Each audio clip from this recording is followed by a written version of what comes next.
Bonjour à toutes et tous, bienvenue sur LMT 25 ans, le podcast pour raconter l'histoire de Laval Mayenne Technopole.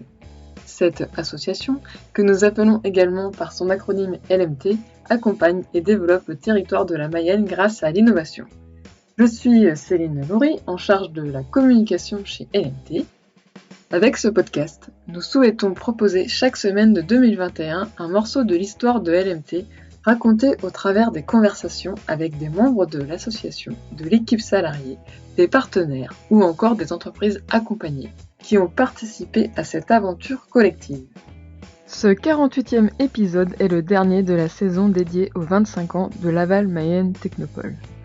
Démarré en janvier 2021, ces conversations avec des membres fondateurs de l'association, des partenaires, des entreprises accompagnées ou encore des salariés de LMT vous ont donné un bel aperçu des missions de Laval Mayenne Technopole.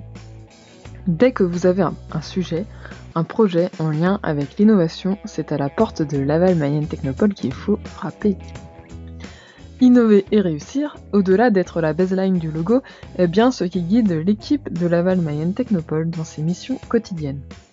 Pour finir cette saison, je reçois Florian Berco, maire de Laval, président de Laval Agglomération et président de Laval Mayenne Technopole.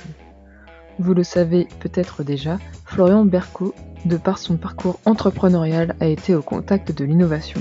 Ainsi, par cet échange, vous allez découvrir sa vision de l'entrepreneuriat, son regard sur l'innovation et des solutions qu'elle pourra apporter aux transformations en cours et à venir. Bonne écoute!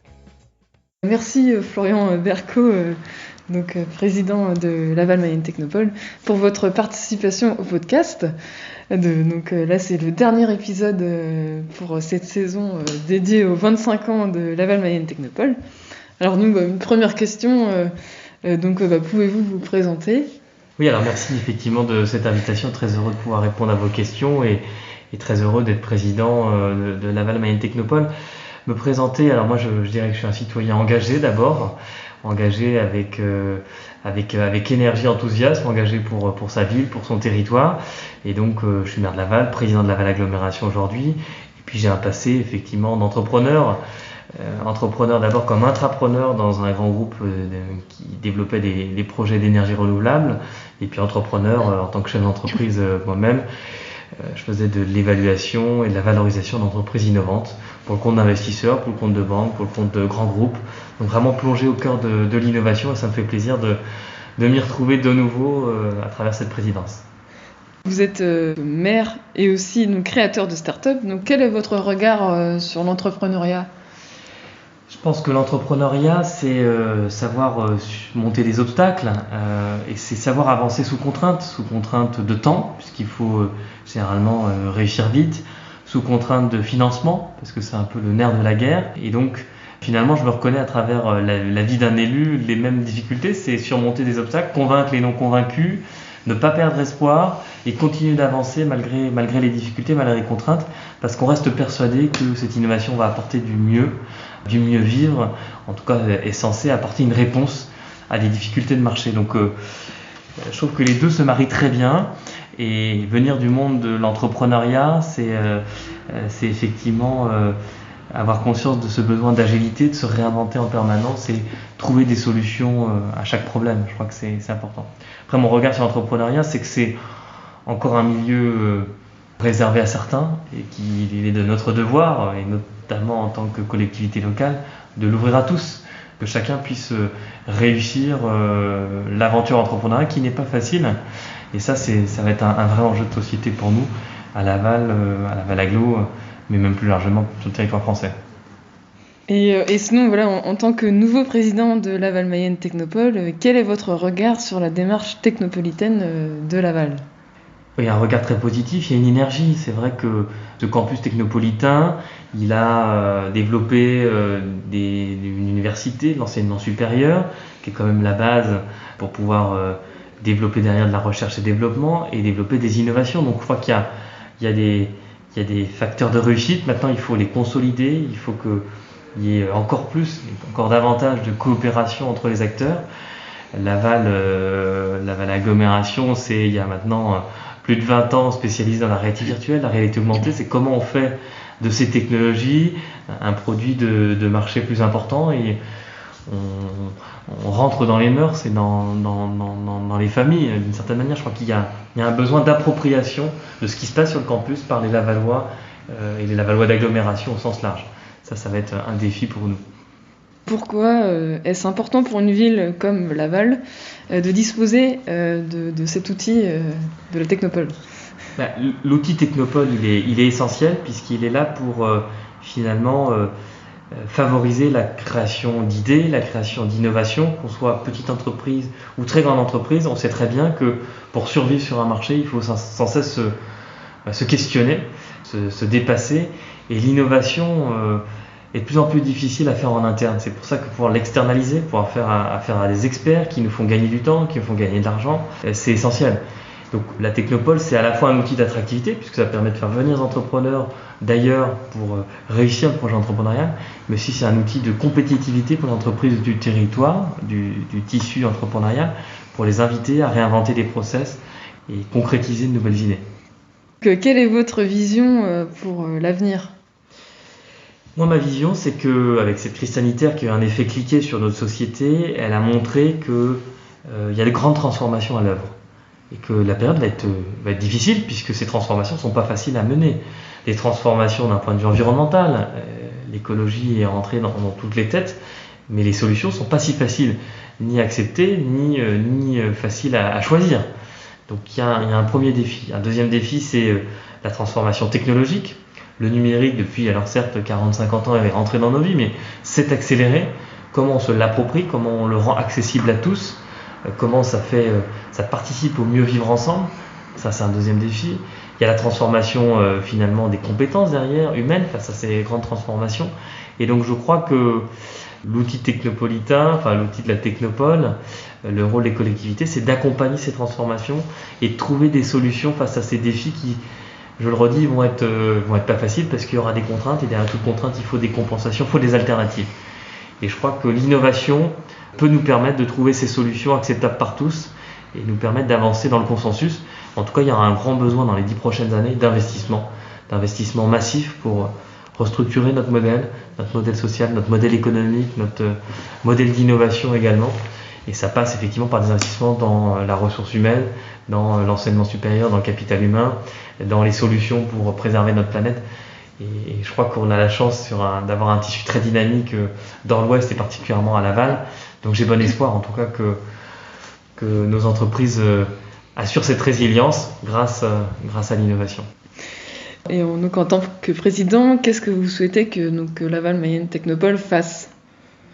Laval Mayenne Technopole, il a un rôle essentiel du coup dans cette logique de transformation.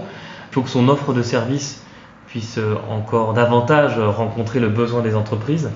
On l'a vu pendant la crise sanitaire, nos petits commerçants étaient parfois démunis pour se dire mais comment je vends autrement que simplement par de la relation interpersonnelle humaine, ce qui est la base de leur métier, et donc de pouvoir les accompagner sur une vente numérique, ça a été important. Donc je crois que c'est accompagner les acteurs dans leur transformation.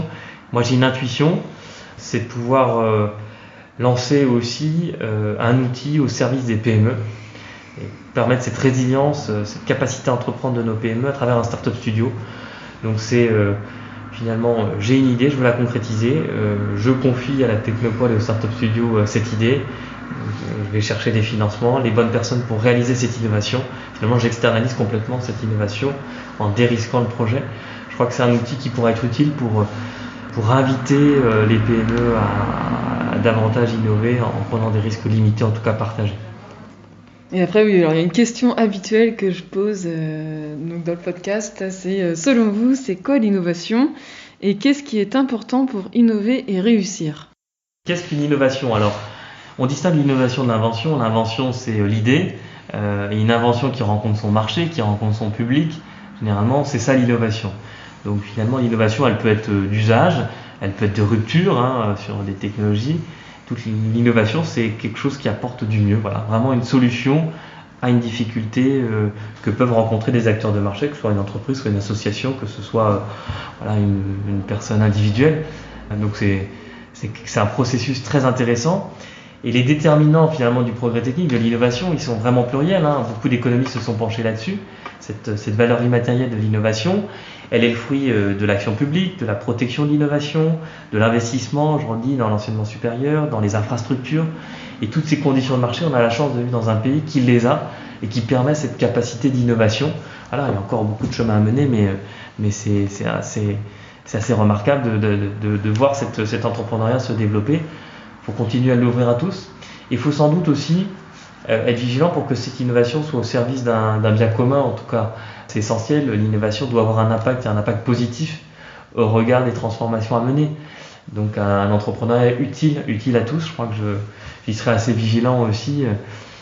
On a trop tendance à vouloir parfois accélérer sur le bouton progrès technique, innovation, mais ce progrès doit aussi être maîtrisé et doit avoir un sens. Je crois que l'innovation doit être au service des hommes et pas l'inverse.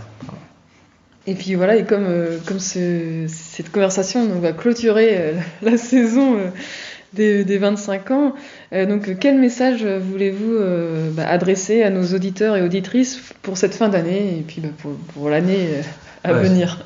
Souhaiter en tout cas de bonnes fêtes et les meilleurs vœux. Et puis finir sur une phrase qui me semble essentielle, c'est une phrase d'encouragement à tous ceux qui veulent faire avancer notre ville, notre territoire, notre société. Et je conclue souvent en disant le meilleur est à venir. D'accord, merci. Merci à vous.